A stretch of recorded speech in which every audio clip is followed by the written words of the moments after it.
Thank you, Melissa. It's Faith Time, our weekly conversation on matters of faith. And joining us this morning is Pastor Charles Jackson with Macedonia Baptist Church. Thank you so very much for joining us, sir.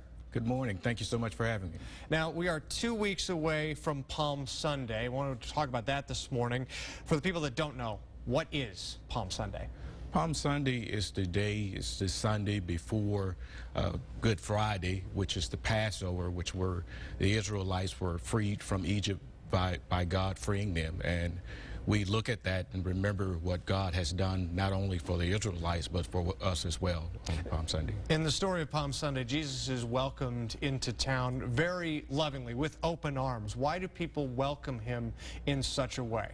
Well, the people welcome Jesus so lovingly because of the Jews saw Jesus as the Messiah and the King, and he received that triumphal entry because they felt now they would be released from under the oppression of the Roman government.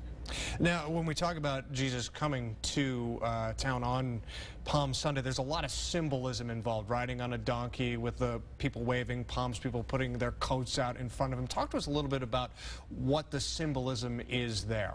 The symbolism with the people putting their coats on the road, also the palms going on the road, goes back to a prophecy of Zechariah, if my memory is correct, Zechariah 9:9, and they said that he would be coming in on the donkey, and it was the triumphal entry. And back in biblical times, once the king or the governor would conquer the land, then they would come back into the city and receive this coronation welcome as far as they have conquered the enemy. So in actuality, Jesus had conquered, but not in the way the people thought. This is one of the most dramatic heel turns in the Bible, because Jesus goes from being a guy who's lauded on Palm Sunday to crucified less than a week later. How does that happen?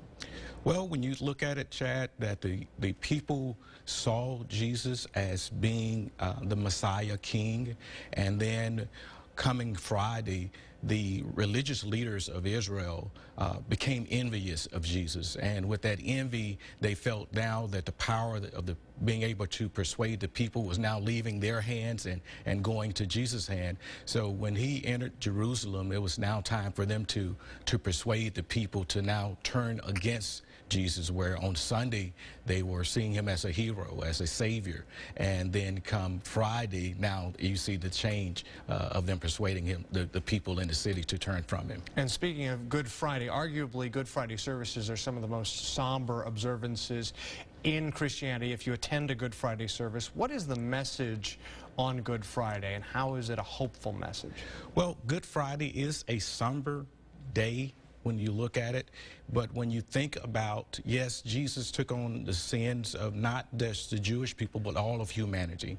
And the hope is that he didn't stay dead, that on early Sunday morning that he rose with all power in his hand and has now the power to save anyone that wants to be saved, not a particular person, a particular nation, but all people.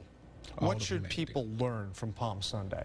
People should learn from Palm Sunday. It is a day of celebration, a day of honor, and a day of hope. Not just from a governmental standpoint as the people saw it at that time, but from a humanity standpoint of being able to save everyone. Pastor Charles Jackson with Macedonia Baptist Church in Daphne, thank you so very much for joining us this morning for this edition of Faith Time and News 5 this morning. We'll continue after the break.